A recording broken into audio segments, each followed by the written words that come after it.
नमस्कार दोस्तों मैंने ज्योति मौर्य केस में जब वीडियो बनाया था तो उस केस में मैंने बताया था कि लॉ कमीशन की रिपोर्ट थी कि भारत में जो 498 के यानी डाउरी के दहेज के जो केसेस होते हैं उसमें कन्विक्शन रेट मात्र 20% है।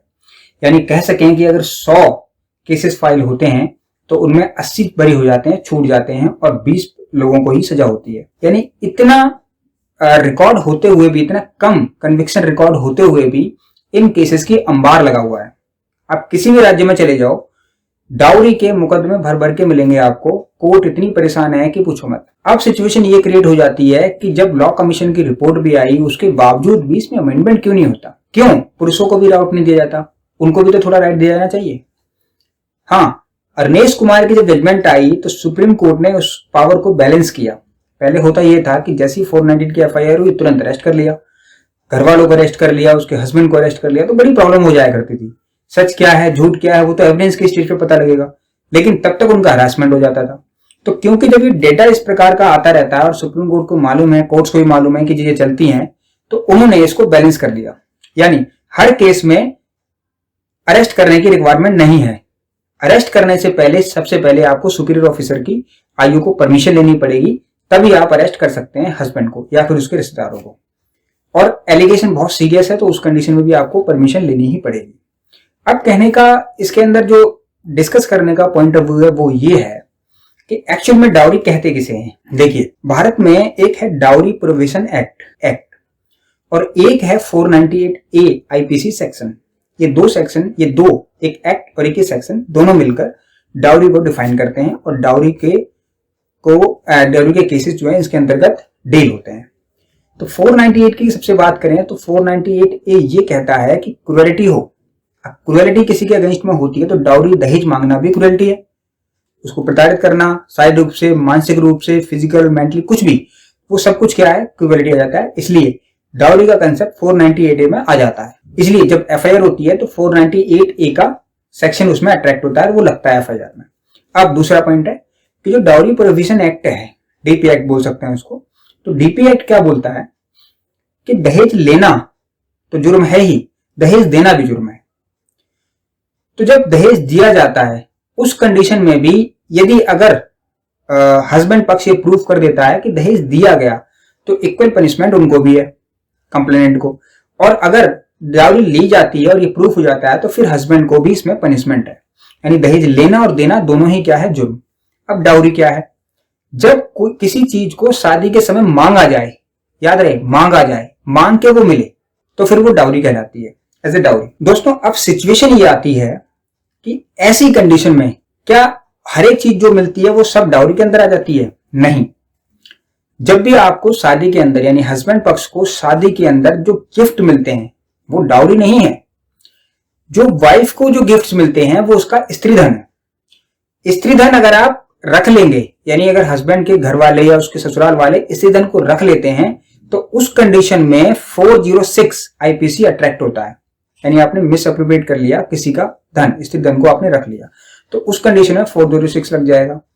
और आप डाउरी मांगते हैं तो 498A लग जाएगा। और अगर आप देते हैं और लेते हैं दोनों है तो प्रोविजन एक्ट भी लग जाता है, डीपी एक्ट भी लग जाता है। तो इन सबसे बचने का सही और सटीक उपाय क्या है? झूठे मुकदमों से। मैं सिर्फ झूठे मुकदमों की बात कर रहा हूं कि जो झूठे मुकदमे जो पत्नियां, जो लेडी फाइल करती हैं, उनसे हस्बैंड कैसे बचे। तो दोस्तों, सबसे पहली बात तो ये है कि आप जानते हैं कि जो रिकॉर्डिंग्स होती हैं वो कोर्ट में एडमिसिबल है। अगर किसी को नहीं पता तो मैं बता दूं, रिकॉर्डिंग्स एडमिसिबल होती हैं एविडेंस के अंदर, बशर्ते ये कि आप उसको मैनिपुलेट ना करें, यानी कोई पार्ट उसका कट ना हो। रिकॉर्डिंग कंटिन्यू चल रही है तो वो कंटिन्यू चलनी चाहिए। बीच में से कट कर दिया या पेस्ट कर दिया या दो रिकॉर्डिंग को ऐड कर दिया तो उस कंडीशन में वॉइड हो जाती हैं, वो कोर्ट के अंदर नहीं मानी जाती हैं। दूसरी बात, आप जो वीडियो बनाते हैं, वीडियो भी कोर्ट के अंदर एडमिसिबल है। बस ये ध्यान रहे कि वो वीडियोस क्या होनी चाहिए, कट नहीं होनी चाहिए। कट होंगी तो फिर वो वीडियोस कोर्ट में एडमिसिबल नहीं होंगी और वो चैलेंज हो जाएंगी। दूसरी बात ये है कि बहुत सारी चीजें देखी जाती हैं कि जैसे दिल्ली हाई कोर्ट ने भी अपने जजमेंट में कहा कि पत्नियां जब बहुत गुस्से में आ जाती हैं या फिर जब मेंटल कंडीशन ज्यादा बढ़ जाती है तो उस कंडीशन में वे क्या करती हैं कि ससुर सास सबके खिलाफ में जो है एलिगेशन लगा देती हैं। और आजकल ये ट्रेंड बन गया है कि जब कंप्लेंट फाइल होती है CAW सेल में तो सबसे पहले सभी के खिलाफ कंप्लेंट लिख दी जाती है। तो उन चीजों से बचने के लिए आपको जब ये लगे, आभास हो पहले कि मेरी पत्नी झूठा केस कर सकती है या फिर वो थ्रेट दे रही हो, तो उसकी रिकॉर्डिंग तो आपने करी ली, साथ में एक कंप्लेंट भी आप एसएचओ को रेफर करें, लिखें और उसमें ये लिखें कि क्योंकि मेरी पत्नी मुझे धमकी दे रही है। तो किसी को धमकाना कि मैं तुम पर केस फाइल कर दूंगा या ये कर दूंगा या ये कर दूंगी, उस कंडीशन में 506 सेक्शन अट्रैक्ट हो जाता है और धमकी की एनसीआर होती है, नॉन कॉग्निजेबल रिपोर्ट, और एनसीआर कटती है, एनसीआर थाने में होती है। तो आप ये काम कर सकते हैं, ये आपके केस के लिए बहुत इंपॉर्टेंट होगा जब भविष्य में अगर आपकी पत्नी आप पर झूठा केस डालती है। इसमें घबराने की जरूरत बिल्कुल नहीं है। जब एफआईआर हो जाती है तो आप बेल के लिए अप्लाई कर सकते हैं, और वैसे जब आप इन्वेस्टिगेशन ज्वाइन करेंगे तो आपको बेल की रिक्वायरमेंट भी नहीं होती है। इसमें अगर आपको कोई क्वेश्चन पूछना हो, जानकारी चाहिए, तो आप कमेंट बॉक्स में लिखिएगा, मैं आपको जानकारी दूंगा। कुछ भी आपको जानना हो, आपके विचार क्या हैं इस लो कन्विक्शन रेट पर, वो भी आप कमेंट बॉक्स में जरूर लिखिएगा। दोस्तों, कमेंट बॉक्स में जब आप लिखेंगे तो साथ में आप इस पहलू पर भी विचार कीजिएगा कि जो आजकल सोसाइटी के अंदर एडल्ट्री के बेस पर लेके जब किसी की एडल्ट्री पकड़ी जाती है, मैक्सिमम केसेस में ये देखा गया है, ज्योति मौर्य के केस में भी यही है, आपने देखा होगा कि जब एडल्ट्री पकड़ी जाती है तो उस कंडीशन में जो वाइफ होती है वो सबसे पहले CAW सेल में हैरेसमेंट का कंप्लेंट फाइल कर देती है। वही हैरेसमेंट यानी 498A सेक्शन जो अट्रैक्ट होगा, क्रुएलिटी हो गई, ये हो गया, वो हो गया, तो उसकी जब कंप्लेंट फाइल हो जाती है तो उन कंप्लेंट से एक केस उभर के आता है जो कि एक झूठा मुकदमा होता है हस्बैंड के प्रति।